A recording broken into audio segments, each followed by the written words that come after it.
Hi. உங்கள நெறைய பேரு நான் சொல்லப்போற அந்த கல்லோட கதைய கண்டிப்பா கேட்டிருப்பீங்க. அத கேட்டுட்டு நீங்க அப்படியே கடந்தும் போயிருப்பீங்க. ஆனா என்னோட வாழ்க்கையில இந்த கதை மிகப்பெரிய ஒரு மாற்றத்த கொண்டு வந்துச்சு. இந்த கதை மேபி உங்கள்ல யாருக்காவது ஒருத்தருக்கு யூஸ்ஃபுல்லா இருக்கும்னு சொல்லி தான் இந்த கதைய சொல்லணும்னு நெனச்சேன். ஒரு கோவில்ல இருக்க எல்லா கற்களும் பேசிட்டு இருந்தாங்களாம். அதாவது எல்லாரும் ஒரே இடத்துல இருந்து தான் வந்தோம்.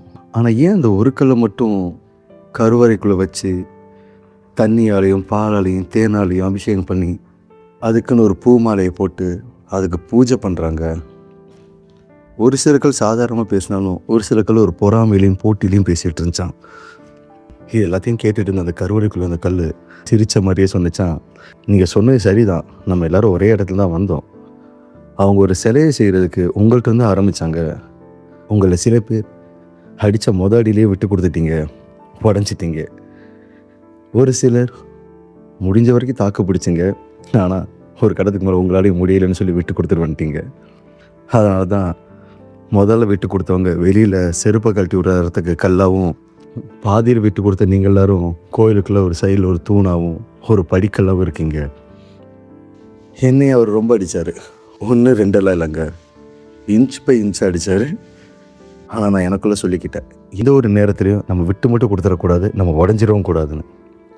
அதனால தான் நான் இப்போ சிற்பமா மாறுனேன்.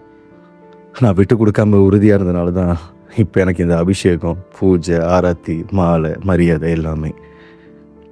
அதே மாரி தாங்க. நம்மள எத்தனை பேர் ஒரு விஷயத்த நோக்கி ஓடுவோம். எடுத்த ஆரம்பத்திலேயே தடங்கள், தடைன்னு வந்த உடனே விட்டு குடுத்துட்டு போயிருவோம். ஆனா எத்தனையோ பேர் ஜெயிச்சவங்கள போய் பாருங்களேன். அவன் வாங்காத அடியா? நம்மளே எத்தனையோ பேர் அடிக்கலாம், ஹர்ட் பண்ணலாம், கஷ்டப்படுத்தலாம், காயப்படுத்தலாம்.